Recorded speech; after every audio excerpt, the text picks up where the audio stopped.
Bonjour César, bonjour à tous.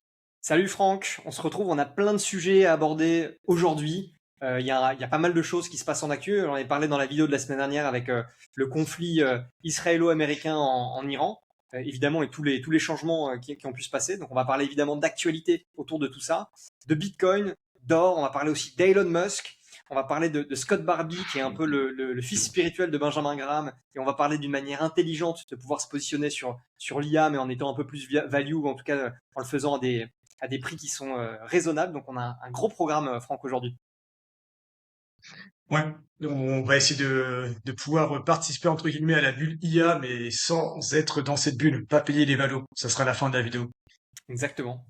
Déjà, contexte géopolitique compliqué en ce moment, crainte sur la fermeture du détroit d'Ormuz, pétrole qui augmente énormément, Japon et la Corée qui ont subi des séances de pertes très importantes, de par finalement leur importation de, euh, de pétrole. Et évidemment aussi pour la Corée, il y avait ce sujet d'IA et de leverage, parce qu'on sait que les Coréens aiment bien les outils finalement qui leur permettent de s'engager de manière un peu leveragée. Donc il y a eu tout ça, finalement les séances derrière ont été très positives aussi, donc on n'est pas tout à fait revenu au niveau des plus hauts, mais il y a eu une reprise. Comment est-ce que toi tu as analysé tout ce contexte-là? C'est volatilité extrême, hein, à la hausse, à la baisse, les jours s'enchaînent. Là, j'ai trouvé que récemment, malgré le contexte quand même de guerre, les valorisations, surtout sur le marché américain, restent très élevées. Donc on a l'impression, moi j'ai l'impression que c'est un marché qui ne veut pas baisser, qui ne veut pas baisser. Donc, tu as quand même des valorisations historiquement très importantes. Tu as l'énergie qui, même si ça a reflué là récemment, tu quand même à plus de hausse de 40% sur le baril depuis le début d'année. Donc, c'est pas neutre. Et malgré ça, bah, on dirait que tout fonctionne un peu comme avant. Tu as le Nasdaq qui a presque pas baissé, tu as le marché américain qui est assez flat, si on regarde depuis le début d'année. Donc, c'est un peu étonnant. Je pensais que ça serait, tu vois, on cherche un déclencheur quand tu as des valorisations élevées pour justifier une forte baisse, et je pensais que ça aurait pu être le cas, mais non. Donc, Est-ce que je c'est suis pas le assez lien, dubitatif. le renforcement aussi du dollar? Est-ce que c'est pas le fait que l'hégémonie américaine, à travers sa toute-puissance militaire, son hard power, arrive, que bah, par exemple une boîte comme Palantir, qui était un peu malmenée en ce moment, bah, reprenne finalement du souffle, parce que probablement aurait pu servir aussi dans ce conflit, et draine aussi la puissance finalement des boîtes tech américaines, en montrant voilà, la puissance de frappe qui soutient en fait bah, la bourse américaine, qui va moins en pâtir que peut-être les bourses asiatiques récemment. Oui, c'est possible, mais ça n'empêche pas que les valeurs restent importantes. Donc, même si ça peut ça peut en fait si t'es investi dans ce secteur, ça va te rassurer, te dire oui, je suis sur les bonnes boîtes, mais ce qui n'empêche que Palantir, c'est combien de fois, c'est 150 fois les bénéfices? Je sais plus, c'est important. Donc oui, à court terme, ça rassure, mais ça n'empêche pas qu'il faut quand même des flux acheteurs pour soutenir tout ça. Et c'est étonnant. Moi, je trouve ça étonnant. On verra, hein, tant mieux si s'il n'y a pas trop d'impact, on est très content. Et par contre, sur le pétrole, là, ça va piquer surtout pour les économies non productrices, comme bah, là, on parlait du Japon et Corée qui importent énormément. C'est plus de 50% de leur énergie qui provient de cette zone-là, donc c'est compliqué. Et pour l'Europe qui produit pas d'énergie, ils seront les premiers impactés. Donc à voir. À voir s'il y a des opportunités à faire, à saisir dans les prochaines semaines, prochains mois. Bah nous, on a communiqué dessus. On a profité dès lundi, hein, quand on a vu qu'il y avait des baisses pour racheter, renforcer Link dans le portefeuille Pépite PA. Donc, comme on avait du cash, on a un petit peu renforcé une ligne. Il nous reste encore pas mal de cash. On verra si on saisit des opportunités, justement, comme on va en parler en fin de vidéo. S'il y a une thématique qui nous est chère et on travaille sur le secteur pour jouer l'IA et les data centers par la bande. Ouais, on va en parler tout à l'heure. Avant ça, effectivement, la thématique du pétrole, on en avait beaucoup parlé sur le forum des Dobas. On avait parlé à l'époque de AK SA. Il y a une autre boîte dont on a parlé un tout petit peu en off tout à l'heure. Est-ce que tu peux en dire un tout petit mot, et on gardera évidemment le reste pour la partie énergie et IA tout à l'heure. Je sais plus de quelle boîte tu voulais parler. Tu veux parler d'Equinor ou Ouais. Ok, le pétrolier norvégien. Ouais, en fait, ce qui est un petit peu ce qui est un peu contre-intuitif, c'est que tu peux être investi sur les pétrolières actuellement et pas forcément profiter de la hausse qui a eu lieu parce que tu peux avoir des pétrolières qui sont exposées à la zone Moyen-Orient. du Moyen-Orient. Et donc, si ta production elle chute de 30%, même si le baril augmente de 30 ou 40%, bah finalement t'es assez flat. Donc je pense à Total Energy, qui est quand même assez exposé sur la zone. Je pense à une boîte japonaise dont on a déjà parlé, qui est Inpex. T'as plus de 60% de sa production de pétrole et de gaz au Moyen-Orient. Donc là, tout de suite, même s'il y a une hausse de l'énergie, du baril et du gaz, ils vont pas pouvoir en profiter à fond.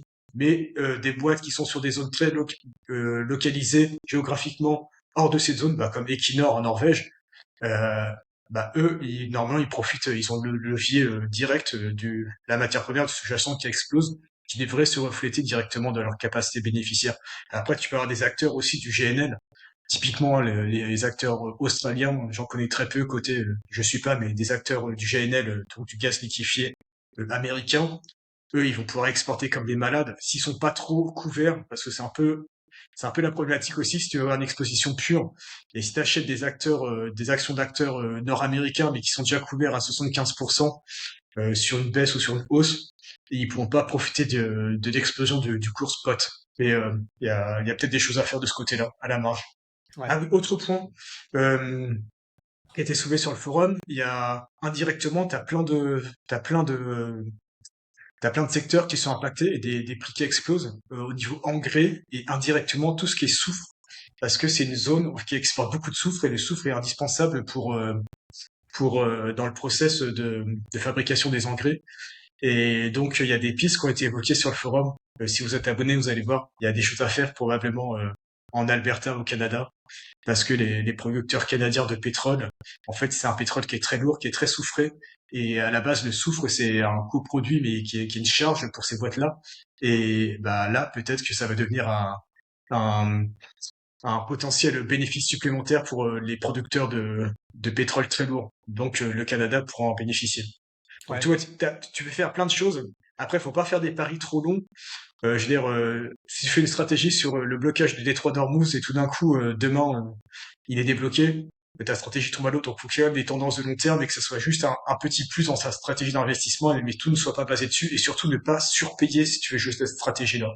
Ouais, complètement. Et d'ailleurs, enfin, si moi me projetais à faire ma Madame Irma et ma boule de cristal, faut pas oublier qu'en fait le détroit d'Ormuz, c'est là où transite énormément de ce qui doit venir ou partir de la Chine et potentiellement de l'Inde. Et donc en fait, c'est deux superpuissances qui vont avoir un intérêt à potentiellement garder ce détroit qui fonctionne. Et c'est d'ailleurs intéressant de comprendre comment la Chine se positionne. Elle était plutôt proche et en soutien des Iraniens. Et aujourd'hui, elle dit qu'elle va tout faire pour essayer de garder le détroit ouvert. Donc j'ai aucune ni information ni boule de cristal qui me dira comment la situation va évoluer, mais forcément, Ouais, c'est c'est des super. pays continents qui sont très impactés par ça, et donc ils vont sans doute avoir un rôle à jouer sur la manière dont peut évoluer le conflit, on va dire. C'est super compliqué. En plus, si demain t'as les barils, t'as le pétrole russe qui revient sur le marché, enfin, c'est très compliqué. Donc, si vous jouez cette thématique, jouez là de façon un petit peu indirecte et surtout ne payez pas pour ça. Regardez bien les valos. Oui, de toute façon, il faut rester sur votre process et sur vos basiques.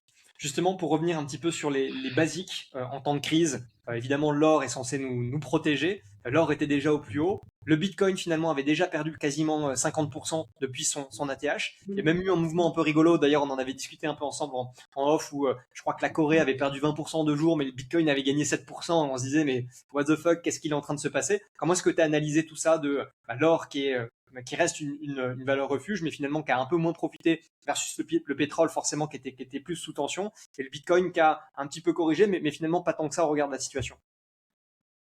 Donc, oui, en fait, l'or s'est maintenu, mais il n'a pas non plus explosé à la hausse, donc c'est étonnant.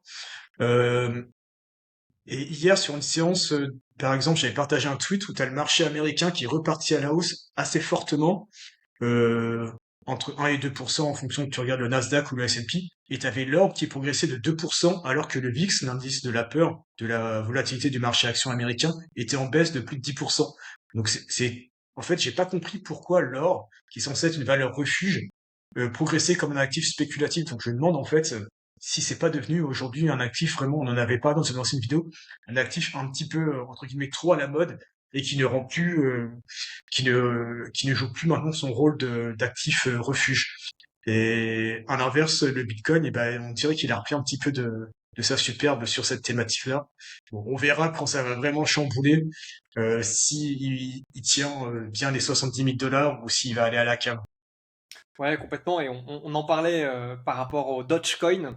Je sais que toi, je sais pas comment quel terme utiliser, mais on va dire pas un défenseur, au contraire, un détracteur, on va dire, du Dogecoin, en te disant que ça n'a aucun sens que cette monnaie soit autant valorisée. Et d'ailleurs, on en parlait un peu en off sur la valorisation de Tesla, de toutes les boîtes d'Elon Musk. Quelle est ton appréciation sur le niveau de valorisation des boîtes d'Elon Musk, en particulier on pourrait parler de, alors Dogecoin, c'est pas une boîte d'Elon Musk, mais c'est un peu en lien, puisque je crois que dans un des projets d'Elon Musk sur X, c'est d'en faire une espèce de WeChat avec un système de paiement, et potentiellement, comme c'est lui qui avait parlé d'intégrer Dogecoin là-dessus, ça pourrait soutenir ça. Et au-delà de ça, que ce soit X, que ce soit même SpaceX avec l'introduction en bourse qui prépare à plus d'1 trilliard, enfin des montants en regroupant toutes ces boîtes, et Tesla qui a une valorisation dinguissime. Quelle est ton appréciation en termes de valorisation de ces boîtes-là? Bah, Elon Musk, des projets, il en a des centaines. Après, forcément, dans le lot, il y en a toujours un ou deux qui sortent. C'est un excellent, pas showman, mais c'est un excellent, il raconte de superbes histoires. Aujourd'hui, tu as une boîte Tesla qui vaut 1500 milliards de dollars. Euh, on le rappelle, on donne pas de conseils en investissement. À titre personnel, moi, j'ai une belle ligne short sur Tesla, que ce soit à travers des options de vente ou directement en short direct, parce que j'estime qu'aujourd'hui, j'estime que l'entreprise est trop bien valorisée par rapport à ce qu'elle délivre réellement. Elle est valorisée sur des promesses. Il va falloir délivrer demain et transformer ces usines de voitures électriques en usines de robots. Est-ce que ça suffit à justifier ce niveau de valo? Je pense pas. Toi, tu disais que tu n'étais pas à l'aise sur le fait, même si tu voyais que c'était très chèrement valorisé, tu disais que c'est le personnage avait tellement performé, avait tellement créé de la valeur sur la dernière décennie, enfin sur les 2 dernières décennies, que c'était risqué de jouer contre lui. Moi, je pense il a créé 3, 4, 5, 6 boîtes qui ont valu plusieurs dizaines de milliards, voire des centaines de milliards, qu'il en crée encore une septième, une huitième. C'est possible, mais ça me semble peu probable. Ouais, en fait, peut-être pour préciser mon propos, il est évident qu'aujourd'hui, toute la valorisation de ces boîtes sont ultra survalorisées. Et donc, d'un point de vue strictement marché, ça n'a pas de sens que ces boîtes-là soient valorisées comme ça. Donc d'ailleurs, on en discutait aussi un peu en off, il pourrait y avoir des stratégies de long short, c'est-à-dire bah, j'achète du BYD, je vends du Tesla pour compenser ou garder un petit peu ce différentiel, parce que je pense que réellement des boîtes chinoises, notamment BYD, vont avoir des capacités d'exécution et de scalabilité industrielle, et finalement des prix et de la main-d'œuvre qui vont être beaucoup moins chers que ce qu'est capable de faire Elon Musk, Tesla et ses autres boîtes, parce que forcément le coût du travail n'est pas le même aux États-Unis. Pour autant, c'est pas juste que c'est quelqu'un qui est capable de raconter de belles histoires, même si c'est vrai, c'est quelqu'un qui a été dans l'exécution, capable de créer des fusées et de les envoyer dans l'espace, de créer des bagnoles qui vont sans doute devenir des bagnoles autonomes, et donc il sait exécuter. Et mon sujet, c'est pas tellement de dire que peut-être qu'il va avoir raison dans son pari, c'est qu'il a été successful dans sa manière d'exécuter. Donc mon sujet, il est simple, il est de dire que si monsieur le marché détermine que demain, il a perdu de sa superbe et qu'il est plus en capacité d'exécuter comme avant, toutes ces boîtes vont se faire torcher, la valorisation va devenir extrêmement compliquée. Par contre, j'ai un biais un peu faussement contrariant, mais je sais que ces boîtes sont survalorisées. Pour autant, j'ai pas envie de les shorter parce que je sais que ce gars-là, si demain il réussit un de ses paris, sachant c'est le seul au monde, donc c'est un peu un alien dans sa capacité d'exécution, à transformer une de ses idées folles sur ça, et ben en fait, peut-être je sais pas combien il peut multiplier la valorisation de ces boîtes qui sont à des niveaux déjà stratosphériques, mais j'ai pas envie de prendre un pari contre ça. Là où, pour le coup, un Palantir, je serais beaucoup plus à l'aise demain à me dire que d'avoir un PER de 100 ou de 150 simplement parce que ils ont rajouté le MOIA dans une belle boîte qui fait du traitement de données et qui a certes probablement un logiciel extrêmement puissant, Gotham, je crois, à l'intérieur qui fonctionne très bien. Mais je trouve que le narratif de la valorisation et le personnage d'Alex Corp me donne pas du tout envie d'investir dans Palantir et je serais plutôt à le shorter. Mais Elon Musk, je sais pas pourquoi, j'ai effectivement ce biais de ce gars qui a réussi à faire 6 ou 7 boîtes qui sont des billions de dollars, voire plus, trillions pour Non, certaines. normalement, tu as raison, c'est quelqu'un qui est successful, mais il va falloir un moment qu'il délivre et que les résultats justifient cette valeur. Donc moi, c'est juste que là où je pense il va y avoir une déconnexion, ou si demain il y a un peu moins de confiance sur les marchés, où il y a un peu moins de spéculation et que tu achètes un petit peu moins d'histoire, si ça finit par pas délivrer et que les marchés où il y a des flux, il y a plus de flux vendeurs que acheteurs, je pense qu'il peut y avoir une belle dégringolade. C'est pour ça que ça m'intéresse. Bon, après, je mets pas 50% de mon portefeuille en vente sur ce titre, mais Ouais, bien sûr, t'as raison et je comprends le le narratif. potentiel de baisse me semble significatif pour un potentiel de hausse modéré. Parce que là, qu'est-ce qui peut faire monter encore les titres Tesla aujourd'hui? Je pense qu'il y a peu de choses. Ben, alors, je suis pas un défenseur du cours Tesla et je pense que sur à mon appréciation, hein, c'est que le potentiel de baisse est probablement plus important que le potentiel de hausse. Mais s'il réussit son pari d'avoir des robots avec Optimus, de faire toutes ces voitures autonomes, en fait, c'est un pari qui change complètement la dynamique puisque je ne sais pas si on va atteindre l'AGI ou la super intelligence très bientôt, mais la robotisation plus beaucoup d'énergie plus de l'intelligence artificielle, on est sur une pente qui est assez exponentielle. Donc j'ai aucune idée de si on va y arriver ou pas. Je suis plutôt d'accord avec toi. Je pense qu'il y a plus de chances que ce soit beaucoup plus compliqué qu'on l'imagine qu'autre chose. Surtout qu'il a tendance à nous enjoliver des dates en disant à la fin de l'année on a la super intelligence et à chaque fois il se plante. Et donc je comprends qu'il y ait aussi ce mistigris de faire pencher un peu la réalité comme le faisait Steve Jobs en essayant de convaincre en mettant des dates un peu intenables à ses équipes pour qu'ils se dépassent. Ça j'entends bien. Euh, Maintenant, il a quand même fait des choses qui sont assez dures à faire en termes d'exécution, parce que créer des fusées, c'est pas le truc le plus facile au monde. Euh, voilà, moi je suis plutôt d'accord avec toi sur le Ok. narratif, mais je prendrais pas ce risque-là. Moi, je pense que t'as deux choses. T'as les projets, les produits. Déjà, il va falloir les exécuter et les vendre. Il va pas être tout seul. Première chose. À quel horizon? À 10 ans, c'est probable. À 1 an, 2 ans, ça me semble hyper compliqué. Tu crées pas une supply chain comme ça de robotique. Ça me semble très compliqué. Donc, il va falloir qu'il se foire pas non seulement sur l'exécution, sur la livraison, sur le marketing, etc. Et après, t'as le côté politique. C'est un personnage maintenant qui est devenu un personnage politique. Il est plutôt aujourd'hui, même s'il y a eu des hauts débats dans les faveurs des républicains, donc Trump.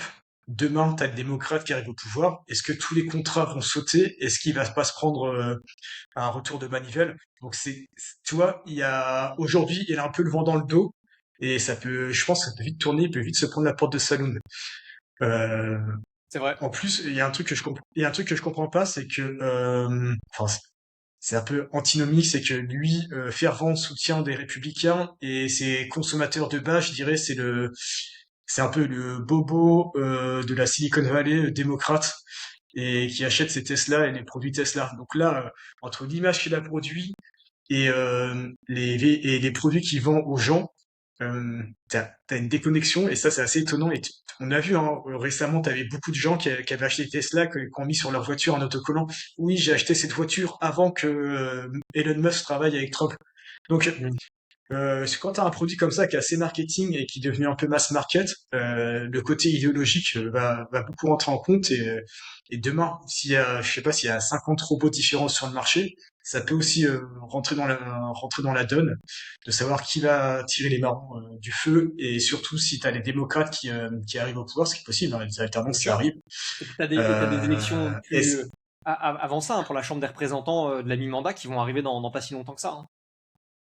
Oui. Bon, après, plus à moyen terme sur les prochaines élections présidentielles où ça peut complètement changer. Musk peut être tout de suite pris de grippe par le nouveau. Donc attention. Bref, je veux dire que Mm. tout ça pour dire que toutes les choses positives me semblent déjà dans le cours aujourd'hui à 1500 milliards de dollars et que tu peux avoir plein de choses, que ça peut venir dans tous les sens. Entre guillemets, le signe noir, il peut arriver un peu partout. Et en fait, demain, si Tesla, là on est à un peu plus de 400 dollars l'action, si demain l'action elle est à 200 dollars, fondamentalement, personne ne peut rien dire. Ça fait complètement sens que cette boîte vaut 750 milliards de dollars. Donc voilà, c'est juste mon point. C'est Ouais, mais ça fait sens. Et justement, en parlant de d'IA, on en a parlé un tout petit peu au début. Aujourd'hui, on pourrait reparler, on en a parlé pas mal de fois sur les CAPEX, notamment aussi les travaux que Michael Burry a fait pour dire qu'il y avait un peu des manipulations comptables sur des dépenses de ces mastodontes sur tout ça. Maintenant, et je crois que tu en as parlé dans une vidéo, et il y avait eu un article précédent sur le forum avec Scott Barbie qui disait qu'il y a aussi des moyens intelligents de se positionner sur l'IA sans aller finalement sur les gros mastodontes, les GAFAM et compagnie, mais en traitant le sujet de manière un peu différente. ouais, Scott Bradley, on l'avait présenté déjà sur le blog il y a plus de 10 ans maintenant et il est toujours là, il fait toujours la même chose. C'est le seul gérant value entre guillemets qui achète son critère numéro un, c'est sous les fonds propres. Donc c'est du Benjamin Graham pur. Aujourd'hui, il est très exposé matières premières et surtout métaux précieux et pétrole. Et ça fait 2 ans qu'il est là-dessus. L'année dernière, il a généré 65% sur son fonds, donc très investi. Il a plus de 100 millions avec ses équipes dans le fonds. Donc vraiment superbe. Comme quoi on peut faire du deep value et puis encore faire de la performance et bravo à lui. On fera une vidéo peut-être Donc spécifique lui, pour présenter un peu sa méthode, ce qu'il ouais, fait. ouais, c'est vraiment sympa. C'est assez basique. Enfin, c'est pas pour ça que c'est pas puissant. C'est assez entre guillemets simple dans l'approche. Mais il respecte ses ratios, il respecte son process et depuis 20 ans qu'il fait ça, ça performe vraiment bien. Et il explose le S&P 500, donc top. Juste sur l'IA, donc lui, il voit l'IA, il voit qu'il y a des puces Nvidia partout, que ça explose. Il trouve que les valos sont importantes. Il peut y avoir un rencontreur qui peut arriver n'importe quand. Il veut pas rentrer dans cette bulle, c'est trop, de toute manière, il peut pas, vu ses critères sous les fonds propres, il va vraiment investir dans Nvidia.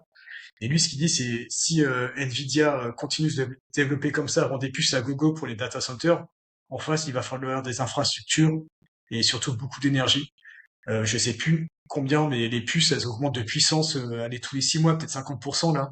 Donc, qui dit puissance dit plus de consommation d'énergie. Et lui, ce qu'il dit, bah, il va falloir la créer et il va falloir la vendre cette énergie. Donc, lui, c'est pour ça qu'il est très exposé à l'énergie nord-américaine, gaz, pétrole et un petit peu charbon, parce que les data centers vont forcément consommer de l'énergie Il fait pas nucléaire. si ça continue à se développer. Comment? Il fait pas nucléaire. Non, il fait pas de nucléaire.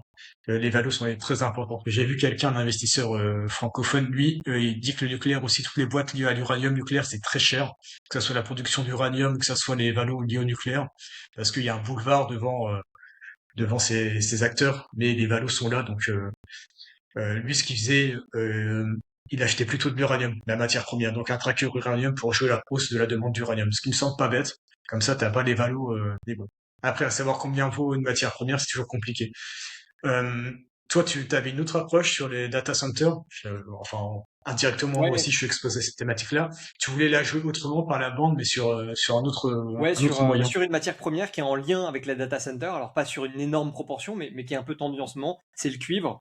Et on en parlait un peu avant parce que j'essaie de traiter un peu le sujet. Je suis en train d'essayer de regarder des boîtes. Alors il y a des producteurs, il y a des développeurs, il y a des explorateurs dans les mines. Parce que ce qui m'intéresse, c'est pas évidemment pas d'aller chercher un tracker, même s'il y a des choses intéressantes avec le COP X, qui sont on va dire une sorte de tracker avec 45-50 boîtes, des large cap. Il y a le COP J, qui sont plus des small et mid cap, donc ont forcément un PER inférieurs de par leur taille, mais aussi, tu le disais, qui intègrent pas finalement dans leurs bénéfices un certain nombre de choses. Mais il faut aller regarder dans ces boîtes-là. Il y en a certaines qui ont déjà été nommées par Ocad Vango ou God Verdom sur le forum des Dobas qui sont intéressantes. Donc moi, c'est un sujet que j'étudie parce qu'en effet, aujourd'hui, il y a un vrai sujet d'inélasticité et de pénurie. Et on le regardait ensemble puisque je t'ai partagé un petit dossier sur le cuivre. En effet, les fonderies payent presque pour avoir finalement du cuivre aujourd'hui, ce qui montre qu'il y a vraiment un marché qui, en fait, c'est un critère, c'est pas simplement une détection, parce qu'il y a plein de gérants aujourd'hui, Stan Druckenmiller, Armand qui est Pierre Endurant qui est un gestionnaire de fonds français qui gère plus je crois 2,8 milliards et tout un tas de gros fonds qui sont très longs sur enfin, très positifs sur le cuivre. Et je pense à raison. Il y a plein de matières premières ou de sujets qui sont traités en général où on pense que ça va être comme l'or, comme ça avait été le cas de l'argent, mais sans forcément qu'il y ait des vrais fondamentaux et un vrai narratif. Là, il y a un vrai besoin. On pourra faire, si ça vous intéresse, une vidéo un peu spécialisée pour voir comment se fait la composition et comment est utilisé le cuivre. Mais en effet, pour l'IA et pour les data centers, c'est un matériau qui est indispensable et donc qui va forcément aussi continuer de venir tirer le prix. Est-ce que l'IA et les data centers, c'est combien aujourd'hui de la part de la consommation de cuivre? Est-ce que c'est ça qui peut, la consommation marginale, les besoins marginaux des data centers qui peut faire exploser le cours? Tu vois, est-ce que ça suffit à justifier? Alors T'as clairement, des non. chiffres là-dessus? Ouais, clairement, je vais essayer de les retrouver au moment où je t'écris. Je veux pas te dire de bêtises, je vais essayer de retrouver le document. Il Mais me c'est semble que juste, c'était à ce hauteur que de tu 5. dis, c'est de la demande supplémentaire, c'est ça? Ouais, Donc ça absolument. C'est de peut, dire qu'aujourd'hui, déjà à date, je suis en train de rouvrir le document en question. Aujourd'hui, déjà à date, on a un vrai sujet. Alors, le signal qu'on regarde, c'est ce qu'on appelle le TCRC. Donc, c'est le Treatment Charge, Refining Charge. En gros, quand on vient quand une mine de cuivre vient récupérer du cuivre, il y a tout un process pour que le cuivre puisse être vraiment utilisable. La Chine est très en pointe là-dessus, c'est une sorte de raffinage. Et en fait, ce qu'on constate aujourd'hui, c'est que finalement, le benchmark montre que en 2025, on était à des prix négatifs, donc c'est une pénurie extrême. Et aujourd'hui, on est à 0 $ la tonne sur les fonderies. Donc, c'est assez dingue de se dire que aujourd'hui, finalement, on est sur quelque chose qui est un marché un peu disloqué avec une configuration qui est un peu dingue. Et donc, les commodity traders, évidemment, jouent ce scénario-là. Mais il y a une vraie tension sur le marché et c'est pas simplement une promesse sur le futur parce que on en discutait un peu en off, mais souvent les sujets d'inélasticité, notamment pour les matières premières, c'est des sujets sur 5, 10, 15 ans avant que finalement l'élastique pète. Et là, il y a un sujet extrêmement concret et je vais essayer de retrouver les autres Ouais. éléments, mais euh, Juste, juste pour clarifier ce que tu dis, tu cherches pour, en fait, c'est les fonderies. Il n'y a pas un problème de fonderie. Il y a assez de fonderies de cuivre au niveau mondial, mais il y a un problème en fait au niveau de la fourniture de cuivre. Donc c'est pour ça que les fonderies se font concurrence pour avoir accès à ce cuivre, pour qu'elles puissent tourner, réduire les charges, ne pas fermer. Et bah, l'idéal, c'est si vous voulez investir dans le secteur, c'est ce qu'on a fait avec Nitetsu Mining par exemple, qui a une JV dans une raffinerie de cuivre au Japon, mais qui produit directement son cuivre. Donc lui, il n'est pas dépendant des prix du marché sur le cuivre. Il va directement aller à la mine, transformer son cuivre et après en faire un produit fini industriel. ouais, du coup, j'ai les chiffres à côté pour compléter ce que je disais. Aujourd'hui, data center IA, c'est à peu près 5% de la demande, mais par contre, c'est une croissance qui est exponentielle. En fait, ils considèrent qu'il faut à peu près 50 000 tonnes de cuivre pour une installation d'un data center hyperscale d'IA, contre 5 à 15 000 pour un centre, on va dire, plus conventionnel. Et donc, aujourd'hui, où finalement, ce pourcentage de 5% n'était pas très important, ils s'attendent à ce que ça devienne une part beaucoup plus significative.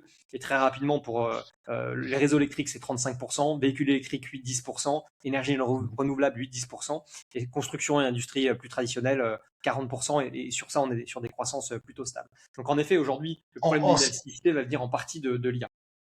en sachant que les acteurs des data centers, en fait, cette inélasticité, elle est évidente parce que, en fait, le prix du cuivre, c'est pas ça qui va jouer parce que même si demain il augmente de 50% ou s'il fait x2, finalement, sur le coût total d'un data center, ça va être mineur. C'est pas ça qui va faire que le data center va se passer de cuivre ou il va être, euh, il va être